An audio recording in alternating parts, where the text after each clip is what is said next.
Ladies and gentlemen, welcome to Zoom into Wine. It's time for the show and your host, Ian Blackburn. So it's with great privilege I get to introduce you to Olivier Humbrecht, Master of Wine from Alsace, France. Good morning here. Good evening to you, sir. Good morning to you. Great to see you again. I'm flattered that we were able to get some time with you. I know that you keep a very busy schedule. I'm sure you're Zooming more than ever before. It's crazy, especially around 5, 6 p.m. for me. Never been so busy in the evening. But you're an amazing personality for the wine industry and a leading uh, winemaking professional, but also you have a lot of philosophical and academic approaches to the winemaking world that are often referred to, referenced, quoted. You're a leading farmer in biodynamic space, and I'm just really honored to be able to speak with you today.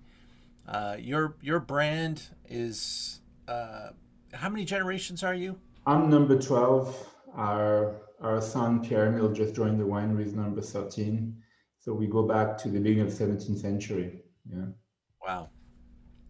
And today the wines they're organized. They're different levels between the Grand Cru sites and the luxury cuvées that Alsace is making. What is your work about in Alsace? What is it that you manage running the wine estate that you do? Oh, well, it's a little bit everything. When I started, I joined the winery in 1989, and my parents still were very active. They sort of slowly started to retire towards about 10, 15 years ago. As much as a wine grower can retire, my father comes almost every day at the winery just to check or have a glass of wine or something like that. And in the beginning, I was really much into the field in the cellars, doing this, not much of office work. And now my son joined the winery 2 years ago, so I'm the one relegated behind the computer almost every day, and he's the one outside, and it's good for him. Yeah. So today, it's a family estate. We have a lot of staff, 25, 30 people on average every month there in the winery. So yeah, it's managing the people, checking the vineyards, looking after the wine, the cellar. It's a lot of work. It's a lot of work, and something worries. Yeah. That's great. I got a couple photos to share with the group here. What are we looking at here? So this is one of our very emblematic vineyard called the Grand Cru. You can see the Clos Saint-Urbain here, named after the little chapel you can see in the middle of the vineyard. It's a super steep south-facing vineyard on a volcanic rock overlooking the river called Tur and the little town called Tannes with this magnificent Gothic church that was built in the 13th, 14th century. Here you are in your cellars. Are the fermentations done in these large oak ovals? Absolutely. This is what you would call the traditional food from our region. You can see number 61 behind me. This one is about 6,500 liters. It's not the biggest one. Biggest one goes to about 10,000. And smaller one be just 600 or 900 liters. So we literally put the must running by gravity from the press into these casks. And it would ferment anything from a few months to sometimes slightly over a year. And the bottling is done directly from these casks, from the gross lees into the bottle. Usually a year and a half, sometimes 2 years after harvest. Yeah. We are very happy to use these type of vessels because they allow the wine to breathe a little bit. There are certain things that happen better, like natural fermentation and things like that, which is more complicated to get into a steel tank. And also the clarification of the wine is much easier. There's no electric static problems linked often with steel tanks or other vessels. The two behind me are roughly 100 years old, just to give you an idea. We keep them a really long time. So that was me when I was working full time in the cellar. And those yellow bins are, in fact, the bins we use. This is a picture during harvest time, and we carry the grapes from the vineyard to the press room, which is located in Turkheim, in these yellow bins. And from there, they are emptied directly into the press with no conveyor belt or anything like that.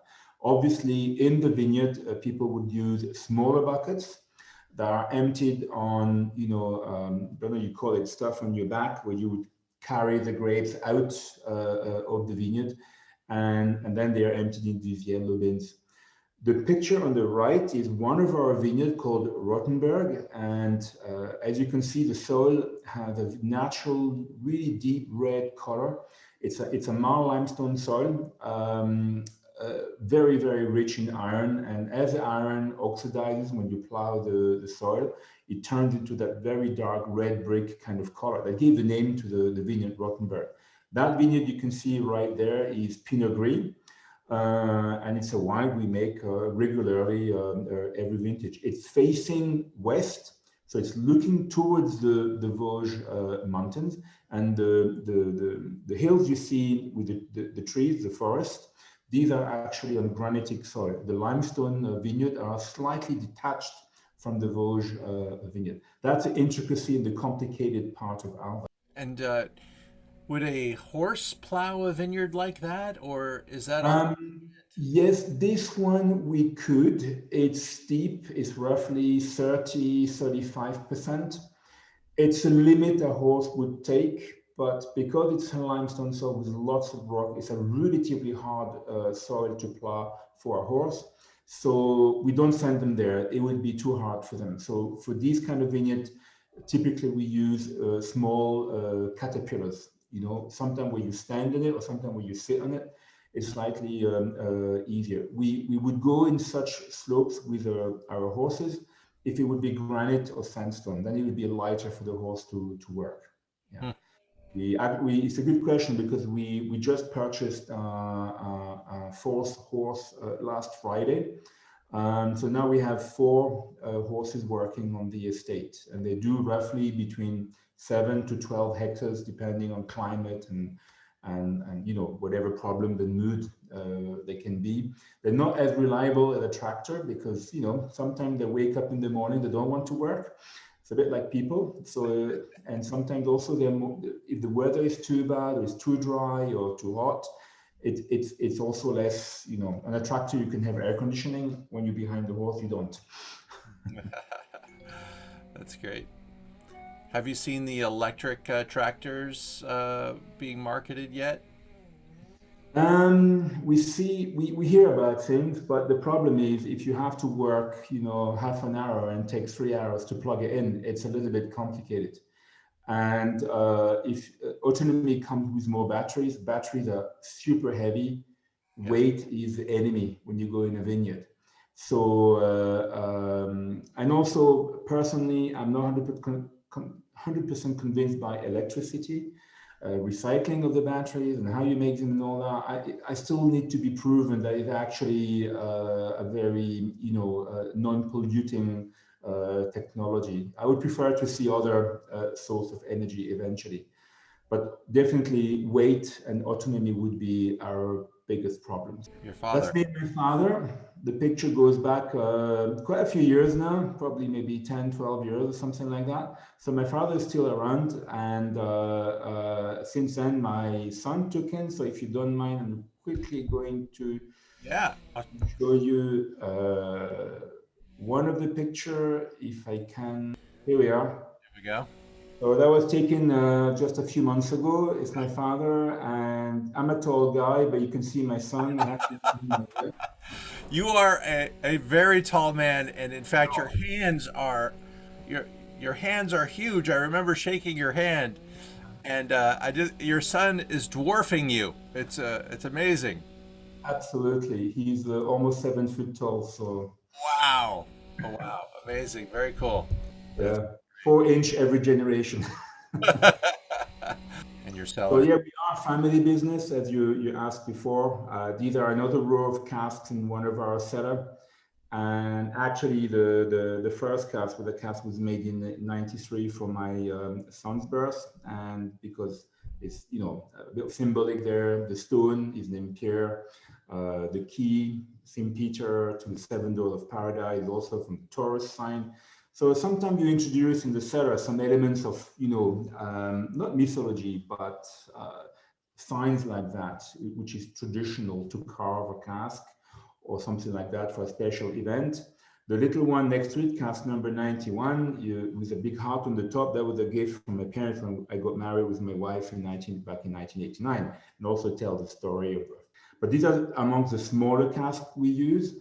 And it's not like we use a small cask to make a different wine in a bigger cask. It's just linked to the volume we make in a specific vineyard. So, for example, this is 2013 Gewürztraminer Rheinland, one of the Grand Cru. You had the picture just before, and it just happened to only have 1,600 liters. So I chose this cask to put in.